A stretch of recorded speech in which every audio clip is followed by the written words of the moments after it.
Around this time of year is when I really put the pedal to the metal and start cranking out the fall projects. Why? Because you can make a lot of money. So throughout the last couple of months, I've been putting together a list of some of my most profitable, beginner-friendly projects that I'm going to show you how to get built today. Let's go. Up first, I've got some super awesome candle holders. I sell these by the hundreds every single year. Damn! Let me show you how quick and easy you can get these built. For this project, you'll need at least 12 inches of a 2x4. All I've got on hand is this 2x10, so I'll start by getting a square edge ripped right down the edge of one side and then ripping it ultimately to 3 inches.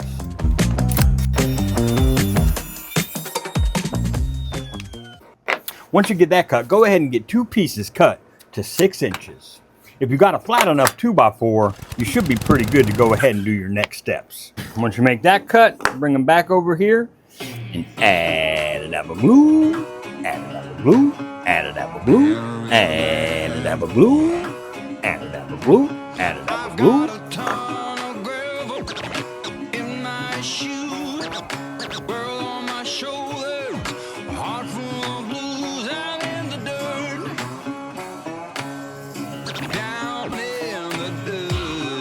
Grab some clamps and get this thing clamped together. Make sure you're nice and flush all the way around. And you can rub it back and forth so it'll stiffen up a bit. That way it doesn't slide too much when you're clamping it. I wound up having to use my joiner to get my pieces with a flat enough edge to glue these together, but you should be able to find some stock that's flat enough to get a good glue up, or just purchase a 4x4. All right, and we'll give this a few minutes to dry up. So once that's dry and out of the clamps, from your top, you're gonna pull down at 2 inches, and at that 2-inch mark, you're gonna mark the center at 1.5 inches. And do that on all 4 sides of your piece. And you're going to punch all 4 of those marks. Now bring that over to your vise or your bench with a clamp. And I've got a 2-inch Forster bit installed into my drill. And yeah. And we'll be drilling at all 4 of those marks we made. I made sure that I held my drill nice, plumb, and level, and I drilled down about halfway on all 4 sides until I had all the insides removed. This method worked out great for me. Now just hear me out because I just thought of something else. I'm actually going to be doing that same method on the opposite side of this piece. However, we're going to be pulling down from the top at 1.25 inches at the center of our piece.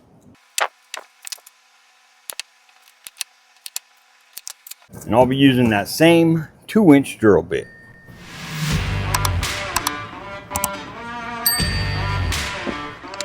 Now right above the first holes that we drilled out, I'm going to mark the center on the very top of this piece. Punch that mark. And I'm going to drill down all the way with my 2-inch bit once again. And just as a precaution, I will clamp my piece right where it's glued together so it doesn't have any spreading action. Almost there. There we go. Now I'll take 1.5 inch Forster bit and drill down about 3/4 inch right at the base of these holes.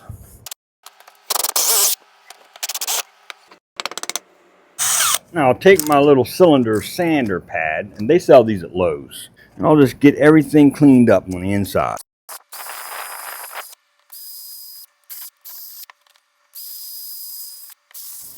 Next, I'll get a 45-degree chamfer bit installed in my router, and I'm going to be adding a chamfer to my top 4 holes as well as the very top hole at the top of my piece.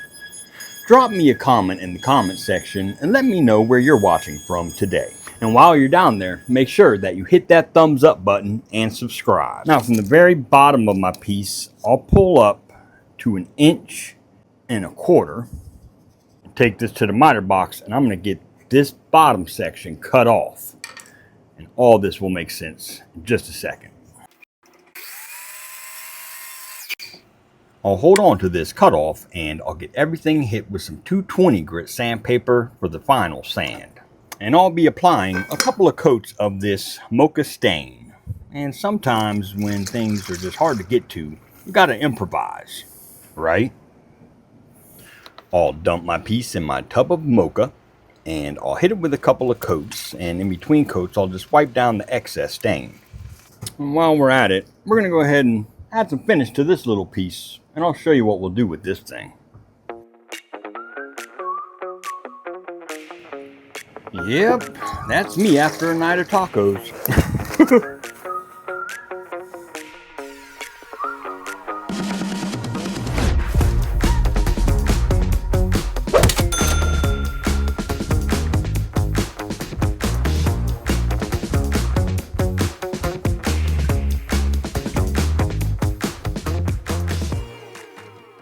Now, if you're worried about this catching fire, which the chances of that happening are extremely slim, just use a battery tea light candle or just blow it out when you're not using it.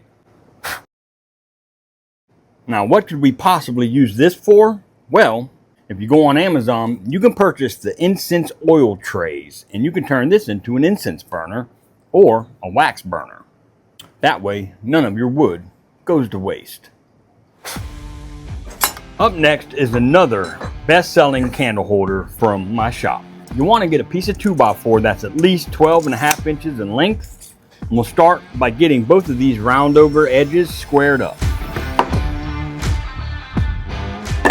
Now go ahead and get your piece cut to 12 inches square to square. Now from the right side, we'll pull over to 3, 6, and 9 inches. And from each of those marks, we'll go an 1/8 inch from either side. We'll grab our speed square and we'll square those marks. Next, from right around the center of the width of this piece, we're going to pull in from the right at 1.5 inches, 4.5, 7.5, and 10.5. And at all 4 of those marks, we'll mark directly center. And we'll get those intersecting points punched. Now bring that piece over to your vise. And I'll get an 1.5 inch Forster bit installed in my drill. And we're going to drill down at all those punch marks to about 5/8 of an inch deep.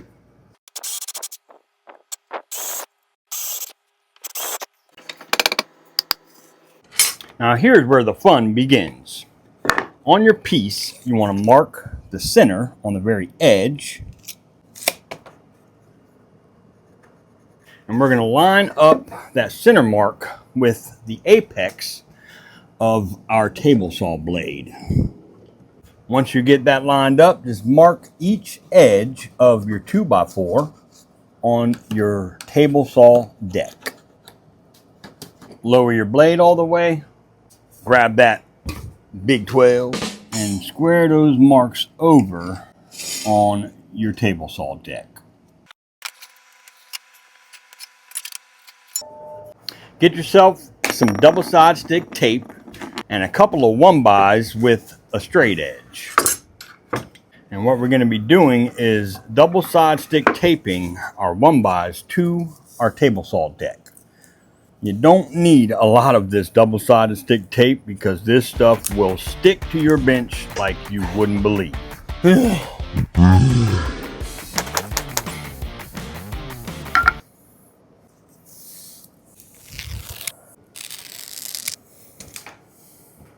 Line those 1-bys up with your marks you made and put down pressure for a few seconds.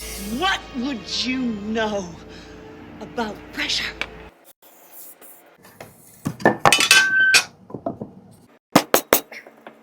Now get yourself a push block, and what you're going to be doing is raising that blade a 1/4 turn at a time, making 1 pass for each 1/4 turn. Let me demonstrate. Start by raising your blade until it breaks the surface of your 2x4. Once you pass that through, Raise your blade that quarter turn and pass it through once again, and just repeat that process for each pass until you reach the outside edges.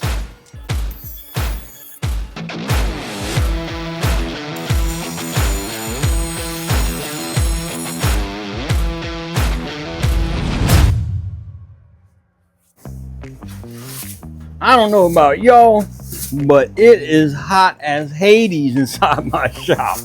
I've got 2 air conditioners running and I'm still sweating bullets. How hot do you think it is inside your shop? These heat waves are breaking records in South Carolina. Once you get your cove made, we're going to go ahead and cut some dados at those marks that we made earlier. I'll get my blade height set to 1/2 inch, and I'll be making those dado cuts on all 4 sides of my piece.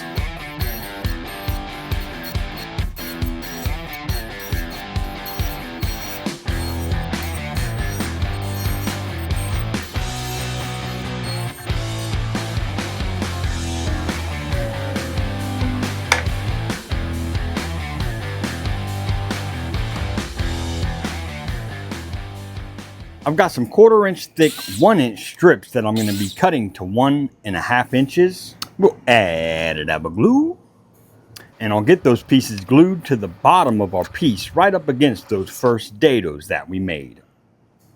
I'm really liking the natural look of the grain in this piece, so I'm just going to hit it with a clear coat of poly.